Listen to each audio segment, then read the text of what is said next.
हा हा जंगल कोणाचा? तर अधिकारी लोक म्हणे सरकारचा. मग हा रस्ता कोणाचा? सरकारचा. मग हा विहीर कोणाचा? सरकारचा. शाळा कोणाचा? सरकारचा. हे सर्व सरकारी आहे, जमीन सरकारी आहे. मग सर्व सरकारी आहे तर आमचा काय? बोर्ड लावलेला होता आमच्या गावात, आम्ही सरकार दिल्ली मुंबई आमच्याच व्हायला पाहिजेत होता.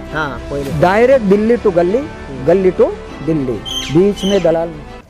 नमस्कार, मी नितेश बाळकृष्णाजी कराय, संचालक Phoenix career development academy Wardha, bullet चालू घडामोडी या पुस्तकाचे लेखक. आज आपण एका खास गावात आलेलो आहे. भारतभर गाजलेलं गाव. भारत सरकारने वनहक्क अधिनियम जो पारित केला, त्या अधिनियमाअंतर्गत पहिले वनहक्क देण्यात येणारं गाव म्हणून लेखामेंढा या गावाची भारतभर प्रचार आणि जगभर प्रचार प्रसार झाला. ते वनहक्क काय आहेत आणि ते वनहक्काची संकल्पना राबवणारे नायक मान्य श्री देवाजी तोफा आज आपल्यासोबत इथे आहे. खास करून आम्ही गडचिरोलीच्या दौऱ्यावर असताना इथे आज या गावात आणि आम्हाला विशेषतः देवाजी तोफांना भेटायचं होतं, पाहायचं होतं आणि त्यांच्या संकल्पना ऐकायच्या होत्या. ॲक्च्युली या गावात जे वनहक्क नियमासाठी जे आंदोलनं झाले ते कसे झाले किंवा काय संकल्पना राबवल्या ज्यामुळे सरकारला, भारत सरकारला हा कायदा करावा लागला. आपण या संकल्पना त्यांच्याच भाषेत आणि त्यांच्याच बोलीभाषेतून जाणून घेऊ, त्यांच्या संकल्पना काय होत्या. नमस्कार. नमस्कार. सर, मला एक सांगा की तुम्ही जे हे संकल्पना राबवली का ज्याच्यामुळे भारत सरकारला हा कायदा करावा लागला, तर हा म्हणजे कुठून सुरुवात केली आणि काय तुमच्या मागण्या होत्या किंवा कशा प्रकारे तुम्ही हे सगळं स्ट्रगल केलं? हा जो वनहक्क कायदा सरकारने 2006 नियम 2008 मध्ये हा लागू केला आहे. हा वनहक्क कायदा नंतर झाला पण आमचा संघर्ष पूर्वीपासून होता. अच्छा. हा आता जर सांगायला गेला तर खूप मागचा इतिहास थोडा समजून घेणे महत्त्वाचे असतो. आणि हे आदिवासी जे लोक आहेत, हे आदिवासी लोक जंगलाच्या सानिध्यात राहून जीवन जगणारे लोक आहेत. जंगलाशिवाय हे लोक जगू शकत नाही. ते एक कोया समाज आहे त्याच्यातला. तर हा दिवसेंदिवस जो हा जंगल कमी होत गेलेला होता, या कमी होण्याचे कारण कोणते होते त्याचा अभ्यास करण्यात आला. की पूर्वी ब्रिटिशच्या काळामध्ये जंगलं संपूर्ण जमीदाराच्या हातात होते. ब्रिटिश कालीनमध्ये जमीदार होता, तो जमीदार सगळं सांभाळत होता. पण त्यावेळेला गरजेपुरती लोक जंगलात जाऊन गरजेपुरती आणत होते, कोणी काही अटकाव करत नव्हते. परंतु नंतर काय झाला की हे जंगले सर्व सरकारच्या ताब्यामध्ये गेले, सरकारी झाले ते. आणि सरकारचे अधिकारी यांना अटकाव करायला लागले. तेव्हा लोकांना अडचणी आल्या, काय करावं काही सुचत नव्हता. अनेक प्रश्न निर्माण झाले. हे फॉरेस्टवाले अटकाव करून त्यांना दंड करणे, जप्त करणे, पिवार करणे अशा प्रकारे होते. त्यांचे मकान वगैरे बनवलं त्याला तोडणे अशा प्रकारे तो सुरू होता. आणि एकदम लोकांमध्ये एक उद्रेक निर्माण झालेला होता. आणि काय पुढारी त्यांचा फायदा घेत होते संधीचा की बा आम्ही तुमचा प्रॉब्लेम सॉल्व करू, असं सर्व पार्टीवाले होते. हे त्यावेळेला तो जनता पार्टी होता, पूर्वीचा जनता पार्टी, ही जनता पार्टी नव्हे. काँग्रेसही होता. ह्या दोनच पार्ट्या त्यावेळेला जास्त पॉवरफुल इकडे होते. तर पण तो प्रश्न सुटत नव्हता. आणि त्याच्यातून आम्ही काय केलं की याचा अभ्यास गट सुरू करण्यात आला.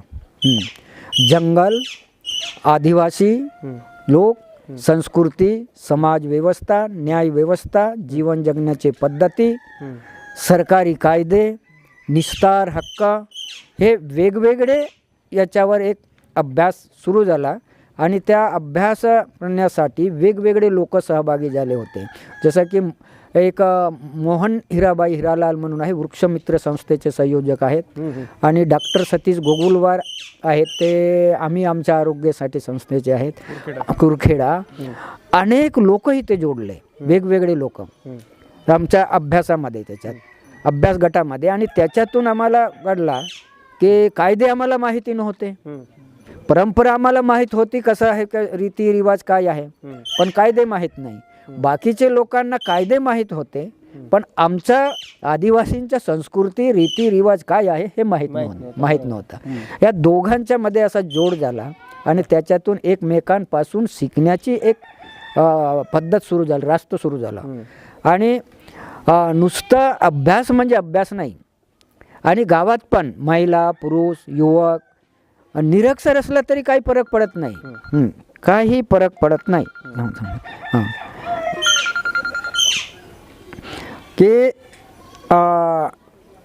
विचार करण्यासाठी लोक चांगले असतात. प्रश्न निर्माण झाला तर लोक एकत्र येतात, विचार करतात. आणि हे जंगले काही लोक मनाचे आदिवासी क्षेत्रातील आदिवासी लोकांचे आहेत. हां, आणि काही लोकांनी काय म्हणायचा की निस्तार हक्क हा 1955-56 मध्ये हा लागू झाला. आणि 1922-23 मध्ये हे सेटलमेंट झालेलं आहे. त्यावेळेला या गडचिरोली जिल्ह्यातील जे फॉरेस्ट होता, हां, तर ते संपूर्ण याच्यातला ग्राम वन होता तो. आता याच्यामध्ये गडबड होतो या नावामध्ये. ग्राम वन होता तर वन विभागाचे अधिकारी काही लोक की वन ग्राम म्हणायचे. पहा, ग्राम वन आणि वन ग्राम, पण अर्थ काय कोणाला समजून सांगता येईना. ग्राम वन म्हणजे काय, वन ग्राम म्हणजे काय हे सांगताच येत नव्हतं. त्याच्यामध्ये आम्ही एक मुला किंवा खोलवर जाऊन स्पष्ट करून सांगा. हां, दुसरा की मराठी इंग्लिश हिंदी असते, पण तुम्ही सोप्या भाषेत मराठी आणि गोंडी भाषामध्ये ते समजून आलं पाहिजे लोकांना, असंच बोलायचं. हां, अशा प्रकारे आम्ही केला आणि त्याच्या आम्ही समजून घ्या. तुम्ही लांब लांब बोलण्यापेक्षा शॉर्टकट बोला, पण मुद्देसहित बोला. हां, असा झाला तो झाला की फॉरेस्टवाल्यांना सुद्धा तो वनग्राम आणि ग्रामवन माहीत नव्हता. आत्तापर्यंत वन हक्क लागू झाला तरी त्यांना काही लोकांना समजलं नाही. हां, त्याचा मोठा इतिहास आहे, आम्ही लिहिलो नाही. हां, आणि आमचं असंच असते की अभ्यास करायचा, अभ्यास केला, ग्रामसभेमध्ये सर्वसहमती, एकही माणूस विरोध असायला नको, एकही माणूस विरोध असायला नको, सर्वसहमतीने. आणि सर्वसहमतीने निर्णय घेतल्यानंतर मग जमिनीवर कृती कार्यक्रम, कृतीशिवाय नाही, कृती करायचा. कृती झाल्यानंतर त्याचा रिझल्ट काय लागते, त्याचा परिणाम काय होतो. हां, आणि त्याचा आम्ही हे केला की बा हा त्यानंतर की मग कृती काय काय आता कामातून, बोलण्यातून, कामातून असं असतं ना. बोलता तुम्ही बरोबर बोलत आहात की काहीतरी वेळ मारून बोलत आहात. हां, असं ते होतं की तुम्ही सगळे लोकांनी ऐकायचा. हां, हा विरोध नाही, कोणाला बोलताना दाबू नका आणि आपणही दबू नका, असा प्रकारे तो होता. आणि आम्हाला खूप भीती वाटायचा पहिला. हां, पण ते हळूहळू हळूहळू हळूहळू ते भीती निघून गेली. हां, बरं, मी काय म्हणतो सर, म्हणजे वन हक्क अधिनियम म्हणजे पारित होण्यासाठी तुम्ही काय प्रयत्न केले, म्हणजे कशा प्रकारे केले? याच्यामध्ये जो वन हक्क पारित होण्यासाठी हा सरकारनेच केलेला आहे. हां, आम्ही नाही केला, मेंढा गावाने. पण हा संघर्ष जो सुरू होता, हा प्रश्नातून तो निर्माण झाला. मागा हा जो लोकांना अडचणी येत होता ना, मेंढा गावातच नाही, संपूर्ण ठिकाणी देशभरचा हे प्रश्न होता. तर त्याच्यात आम्ही काही प्रश्न निर्माण केला, त्या प्रश्नातून उघडतो. हा जंगल कोणाचा, तर अधिकारी लोक म्हणे सरकारचा. मग हा रस्ता कोणाचा, सरकारचा. मग हा विहीर कोणाचा, सरकारचा. शाळा कोणाचा, सरकारचा. हे सर्व सरकारी आहे, जमीन सरकारी आहे. मग सर्व सरकारी आहे तर आमचा काय, आमचा कुठलं, आम्ही कोण? मग प्रश्न निर्माण झाला की हा सरकार कुठून आला, सरकार कुठून आला. हां, सर्व सरकारी जर असाल, प्रत्येक अधिकारी तेच म्हणाले, हे जमीन सरकारी, जंगल सरकारी, पाणी सरकारी, लाईट सरकारी, रस्ता सरकारी, सब सरकारी, का आम्ही का भिकारी, का मागत राहायचं. हा प्रश्न याच्यातून बघा ते विचार करण्यासाठी भाग पाडतो हा. मग हे जर सरकारचे असेल तर सरकार कुठून आला. आम्ही मूळ निवासी आहो, आदिवासी. बरोबर. हा जंगल जमीन निर्माण झाला त्याच वेळेपासून आहो. पण सरकार कोण मला सांगा तर सांगता येत नव्हता. मग हे प्रश्न विचारणे म्हणजे असं आम्हाला काही लोकांनी खूप वाईट बोलले. हे सामान्य लोक नाही, आय एस अधिकाऱ्यापर्यंत. हां, आणि हे एक अधिकारी नाही, शेकडो. कारण हे प्रश्न निर्माण करणारेच हे आम्ही बोलत होतो. सर्वसहमतीचा निर्णय, सर्वसहमती अजिबात होणार नाही, हे काल्पनिक आहे असे आय एस अधिकाऱ्यांचा होता, शेकडो. मग ते म्हणाले की का सांगता तुम्ही सर्वसहमती? नवरा बायकोच्या सर्वसहमती होत नाही तर गावाची गोष्ट काय? बरोबर. हां, मग त्या जंगलाकडे निघताना अनेकदा एक बैठक नाही, अनेक झाले. हाय लेवलचे जे अधिकारी होते यांना समजत होता हा साधी सुधे बाब नाही आहे. दिसतात असे साधी सुधे लोक, पण प्रश्न एकदमच मुद्द्याला धरून आहे. हां, मग जंगल कमी होत गेला ना. मग एवढं स्टॉप फॉरेस्टवाला जेवढं स्टाफ वाढला तेवढं जंगल खतम झाला. पूर्वी एवढे स्टाफ नव्हता तर जंगल वाचत होता, आबादीच होता. मग का केलं तुम्ही? हा, जंगल कसा वाचेल आणि लोकांना कसा मिळेल, असा प्रकारे तो आमचा प्रश्न होता. आणि तो जंगल हाच प्रश्न होता की बा एवढे अभ्यास करणारे लोक होते फॉरेस्टचे, रेंजर, DOPO, शिष्यप, सगळे शिष्यप येऊन गेले. हां, आणि हे लोक खागदी शिक्षणवाले आणि गेले कुठे शिकासाठी? हां, डेहराडूनला.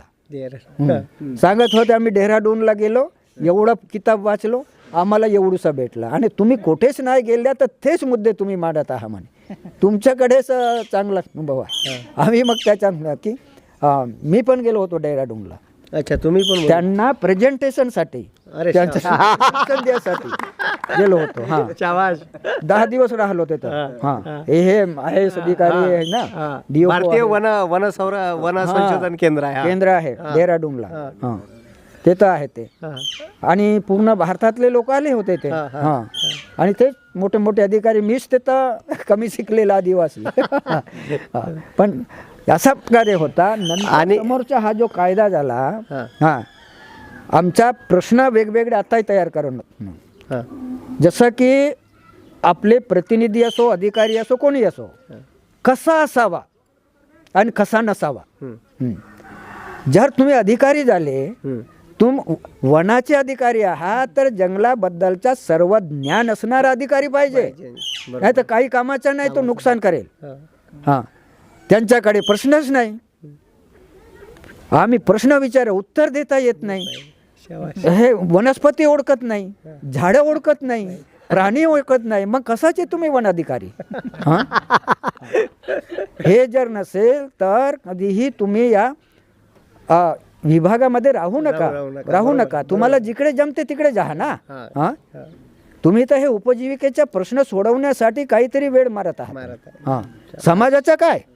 बरोबर, अगदी बरोबर. हां, तर असं आम्ही रोकटोक बोलणारे. मग त्याचा कायदा जो हा झाला, हा समजा की हा कायदा कसा असावा, कसा जंगल वाचेल, लोकसहभाग कसे होतील, आणि त्याच्यातून लोकांना रोजगार कसा 12 महिने मिळेल, आणि पर्यावरणाचा रक्षण कसं होईल. हां, अशा प्रकारे आमचे मुद्दे होते. अच्छा. हां, आणि हा खूप लोकांनी येऊन अभ्यास करून गेले ना.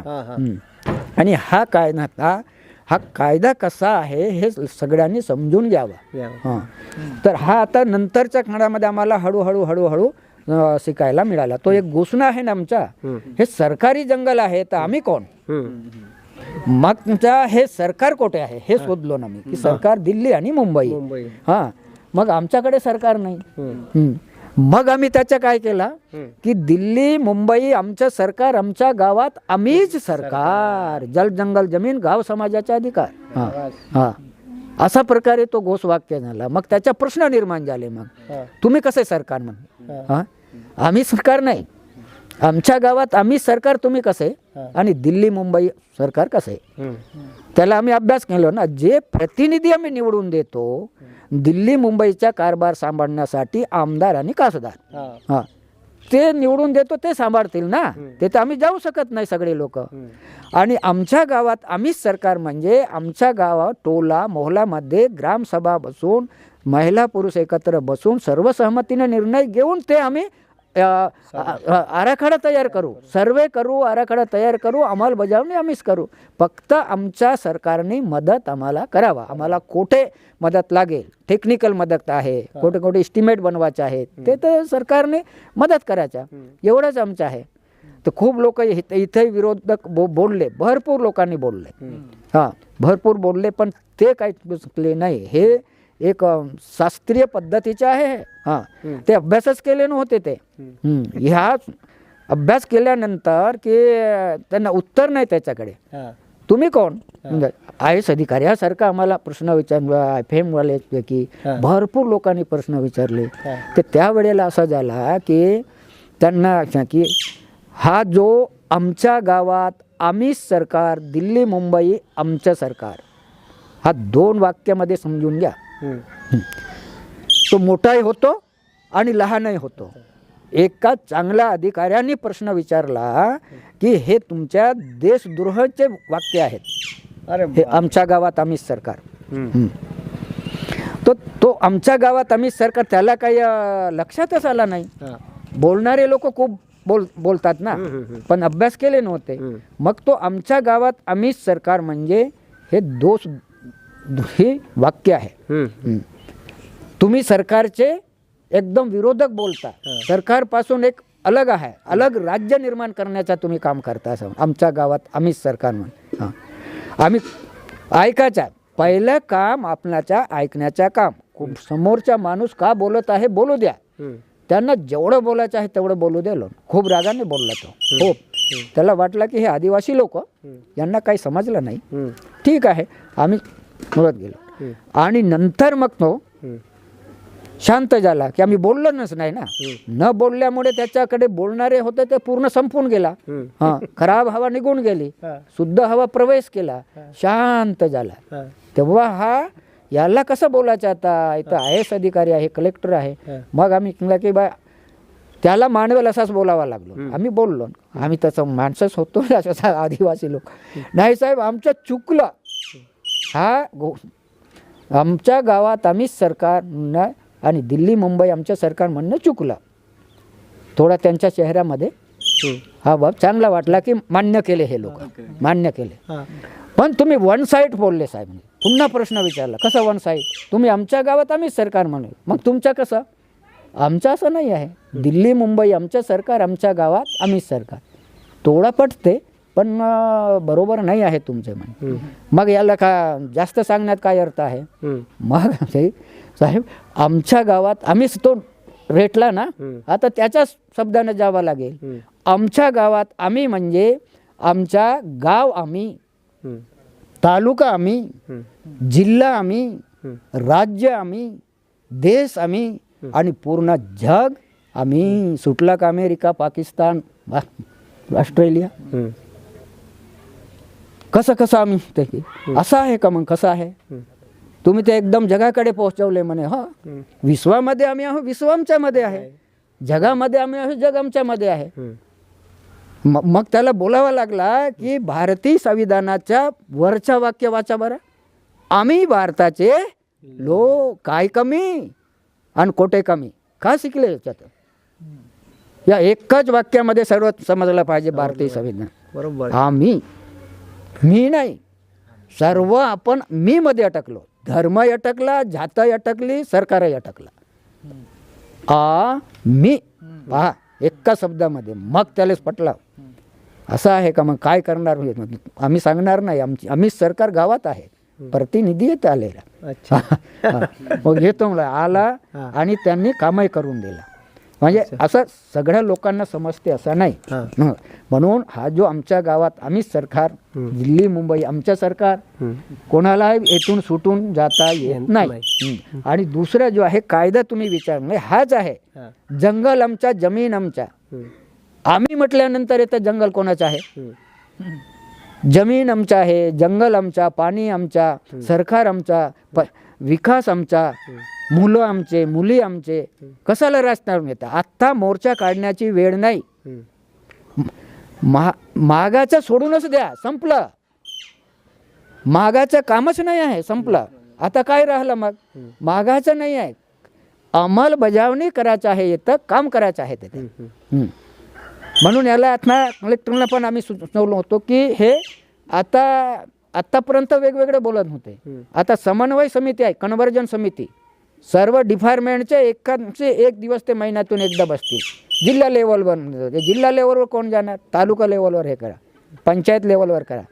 हे अधिकारी लोक तिथे येतील, बसतील, लोकांचा प्रश्न काय आहे लोक मांडतील, हां, आणि सहभागी पद्धतीने ते कामं करतील. इथे काय विरोधक आभासच नाही आहे तिथं.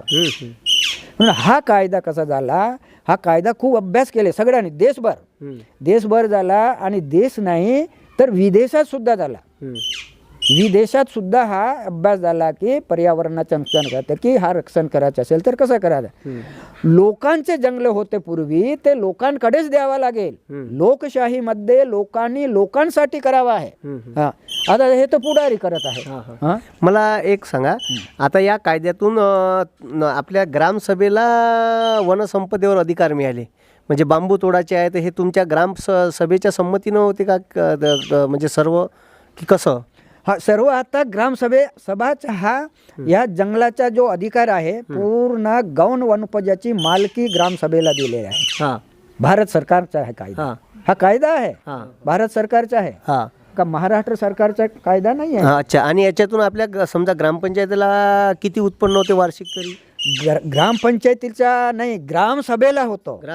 ग्रामसभा. अच्छा, ग्रामपंचायत आणि ग्रामसभा फरक आहे. अच्छा, ग्रामपंचायत मानव निर्मिती आहे, ग्रामसभा स्वयंभू आहे, सार्वभौम ग्रामसभा, याला कोणी निवडलेले नाही. म्हणून सर्वोच्च सुप्रीम हायकोर्ट ग्रामसभा, याच्यावर कोणी नाही. हे तुकाराम दादा सुद्धा सांगत होते, बघा तुम्ही ऐकले असाल त्यांच्या गीताचार्य त्याच्या लिहिले आहेत. इथं दोनदा येऊन गेले, पण आम्ही त्याच्या पहिल्यापासूनच सुरू केलेला होता.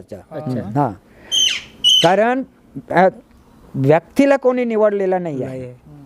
हा समजून घेणे महत्त्वाचे. म्हणून भारतीय संविधानाचा जो आम्ही संविधान वाचत नाही, आणि वाचलं तरी कळत नाही ना. हा, चांगले शिकलेले लोकांना कळलेला नाही आहे. हा, तर म्हणून हा जो कायदा आहे संपूर्ण एक क्रांतिकारी कायदा आहे. हा, हे पहिलेच व्हायला पाहिजेत होता. डायरेक्ट दिल्ली टू गल्ली, गल्ली टू दिल्ली, बीच में दलाल न हो. हे आमचे पर्यावरण मंत्री जयराम रमेशजी येत आले होते, हे टीपी देण्यासाठी मोठे एक कार्यक्रम झाला नाही तर त्यावेळेला, तर तेच आम्ही सुचवलो ना मी की डायरेक्ट दिल्ली टू गल्ली आणि गल्ली टू दिल्ली, बीच में दलाल न हो. तो ऐकला ना काय म्हणते की तोफाजी आपका तो ये डायरेक्ट दिल्ली टू गल्ली, आप लोग बोल रहे हैं कि डायरेक्ट दिल्ली टू गल्ली माइनस मुंबई म्हटला तो. हाँ, पहा ना, डायरेक्ट दिल्ली टू गल्ली, गल्ली टू दिल्ली मायनस मुंबई, म्हणजे मायनस झाला ना तो, असा त्याचा अर्थ नव्हता. तेवढाच हुशार माणूस होता चांगला, त्याला मग समजावून सांगितलं का, असा बोर्ड लावलेला होता आमच्या गावात, आम्ही सरकार दिल्ली मुंबई आमचं सरकार, इंग्लिश हिंदी मराठी गोंडी सगळे भाषात आम्ही. तेव्हा पडके देखो साहेब, बघ तो वाचल्यानंतर मध्ये हां बरोबर आहे बोले, हां बरोबर आहे. तो त्यासाठी हा जो कायदा पहिला झालेला होता, परंतु त्या कायदा अंमलबजावणी करण्यासाठी बाकी होता. तो अंमलबजावणी करण्यासाठी एक ताकद लागतो ना. हां, सगळेच लोक सांगत आहेत, परंतु जमिनीवर काम करताना हे काही लागत नाही त्याच्यामध्ये आपल्याला हे करावा लागतो. आणि हा फायदा कसा आहे, तुम्ही ग्रामपंचायतीला विचारले, ग्रामपंचायतीला याच्या काहीच जात नाही. ग्रामसभा, ज्या ग्रामसभेला मालकी मिळाली आहे तीच ग्रामसभेला त्याच्या मिळतो. आणि आम्ही हा कायदा लागू झाल्यानंतर 1 वर्षामध्ये बघा, म्हणूनच तर हा मेंढा गाव एक हे होऊन गेला की बांबू विकून 1,15,00,000चा बांबू विकला. बापरे, 1,15,00,000. लाखाच्या. आणि बांबू तुम्ही विकू शकत नाही, सरकारच विकते वन विभाग, असा लोकांचा समज होता. विकू शकणार नाही, तुम्हाला सरकारच्या मदतीशिवाय काहीच काम करू शकत नाही. आम्ही त्याचा अभ्यास केला. आता सरकारला मदत घ्यायच्या तर आणखी इथं लोकांना समजणार नाही कसं की सरकारशिवाय तुमच्या मदत काहीच काम होत नाही, किंवा संस्थेशिवाय होणार नाही. मग आम्ही संस्थेलाही बाजूला ठेवलं आणि सरकारलाही. वन विभागाला काही बोलवलं नाही. ते पूर्ण उत्पन्न मग ग्रामसभेला मिळालं. ग्रामसभेला. हो का? हां. मग त्या रुपयातून तुम्ही काय केलं? त्याच्यासाठी पुन्हा मजुरी सर्व खर्च वजा जाता. त्याच वर्षी आम्हाला 50 लाख रुपये डिपॉझिट राहिले. अरे बापरे. आणि त्या पैशाच्या 3 भाग केला. एक पहिला भाग आहे ज्या जंगलातून आम्ही उत्पादन मिळालेलं आहे तो जंगल जास्तीत जास्त कसं वाढेल या प्रकारे ते तर खर्च करायचा. तो दुसरा भाग होता इथं शिक्षण, आरोग्य याच्याबद्दलचा ग्रामसभा सक्षमीकरण, महिला सक्षमीकरण असा एक भाग होता. तिसरा जो भाग होता तो सिंचनाच्या व्यवस्था, पाणी. मग प्रत्येक शेतकऱ्याला ते पाणी मिळालं पाहिजे आणि त्याच्या उत्पादन वाढीसाठी उपयोगात, पिण्यासाठी आणि शेतीसाठी, जनावरांसाठी असा त्याचा होता. आणि तो काम आता सुरू झालेला आहे. सुरू झालेला आहे. आणि सामुदायिक आहे हा जास्त महत्वाचा जो आहे, जो वाक्य आहे तो समजून घेणे महत्वाचे आहे. आम्ही भारताचे लोक, हा समजून घ्या. सगळं आमचं आहे, तर इथं आम्ही व्यक्तिगत मालकी विसर्जित करून आणि मालकी करून. आणि आम्हाला गावात येताना एक कोठी दिसली धान्याची, तर त्याचं म्हणजे काय रहस्य आहे? ते काय आहे की उत्पन्नातून 10% आम्ही गाव फंडात जमा करतो. म्हणजे पैसे 100 रुपये कमावले तर 10 रुपये गाव फंडात, आणि धान्य 2 पोते पिकवले तर 2 पायली गाव फंडात टाकतो. ते गावासाठी आहे. भरपूर त्याचा धान्य जमा होतो आणि तो धान्य अडीअडचणीच्या वेळेला गावातल्याच लोकांना द्यायचा, व्याज घ्यायचा नाही. त्यांचाच पैसा आहे, त्याचं धान्य आहे. मुद्दल वापस करावा लागतो. त्याचा फंड वाढवणे आणि त्याच्या वाटप करणे, वसुली करणे. आणि कोणालाही इथं बेरोजगार राहता येणार नाही, उपाशी राहता येणार नाही, अन्याय अत्याचार येतं कोणाला करता येणार नाही. अशा प्रकारे आमच्या या ठिकाणी चालत आहे. आणि इथं एकच गाव नाही, पूर्ण परिसर झाला ना. अरे बापरे, हो का? आणि तुम्हाला या म्हणजे हे कार्य केल्यामुळे, एवढं मोठं योगदान दिल्यामुळे कुठं फॉरेनला वगैरे बोलावलं का? कुठे आमंत्रित वगैरे केलं होतं? 2003 मध्ये दक्षिण आफ्रिकेला दरबानला गेलो होतो. दरबान जोहान्सबर्ग आणि दोन ठिकाणी. बापरे. म्हणजे तिथे मग कोणी युनेस्कोनी बोलावलं? कोणी? हे आहे काय आहे ते एक संस्था मोठी आहे ना, ते जागतिक लेवलवर राहते. दर 10 वर्षांनी ते सगळं ते. अच्छा, जागतिक वसुंधरा परिषदेला बोलावलं होतं तुम्हाला? इथे आपल्या रिओ दी जेनेरो नाही, आपलं काय नाव आहे त्या शहराचं? दरबानला. आणि इथं एक आंध्र प्रदेशला पण बोलवलेलं होतं. तिथं मी गेलो. तिथं कुठे आमच्या सारख्यांचं चालतंय. बघा ते मराठी तर चालच नाही, हिंदी नाही, इंग्लिश शिवाय नाही. मी माझा अभ्यास करून गेलो होतो. माझ्या मातृभाषेतच, गोंडी भाषेतच बोलावा. यांना समजो की नको समजो. आणि वेगवेगळ्या भाषांना, अमेरिका, ऑस्ट्रेलिया, पाकिस्तान, कितीतरी देशातले लोक आपल्या भाषामध्ये बोलत होते. आणि मी तयार करूनच गेलेला होता ना. शॉर्टकट मध्ये 10 मिनिटाच्या वर कोणाला बोलता येणार नाही, तर तेवढं कव्हर झालं पाहिजे. आता मला ते जमतंय बोलायला. जसा लोक असतील तसा असा पण कार्य ते खूप तिथे शिकण्यासारखं मिळाला. आणि भारतापेक्षा त्या दक्षिण आफ्रिकेमध्ये आदिवासींना थोडा गुलामासारखा वागत. इथं आम्ही स्वतंत्र आहोत असं पण कार्य तुम्हाला खूप शिकून आलो. आणि त्याच्यातून मग आणखी आम्हाला हे झालं की मग तुमच्यासोबत कोणी आलं होतं हा तिथे? इथून भारतातून भरपूरच होते ना, पुण्यामधून होते हा. आणि वेगवेगळ्या इथून गडवाल, उत्तरांचल, उत्तरांचल, हा. उत्तरांचल आणि इथं चिपको आंदोलन. हा, चिपको आंदोलनला आणि आंध्र प्रदेश, हा. राजस्थान, हा. काय याच्यामध्ये त्यांनी नियोजन असे केले होते की बाकी ठिकाणी जे आहे ना, हे मंत्री मोठमोठे हाय लेवलचे अधिकारी मंत्री जात होते, हा. त्यांना का गावाच्या माहिती, माहिती. हा ते तर ठराव करून यायच्या, कायदे करायच्या, नियम करायच्या आणि इथे आले तर सरकार विरुद्ध जनता. हा. तर हा काय प्रॉब्लेम आहे. हा. मग त्याच्यात त्या लोकांनी अभ्यास केला आणि गावातल्या लोकांनाच बोलवा, जे लोक काम केलेले आहेत तेच लोक बोलतील. त्याचं हे अधिकाऱ्यांना काही माहिती नाही.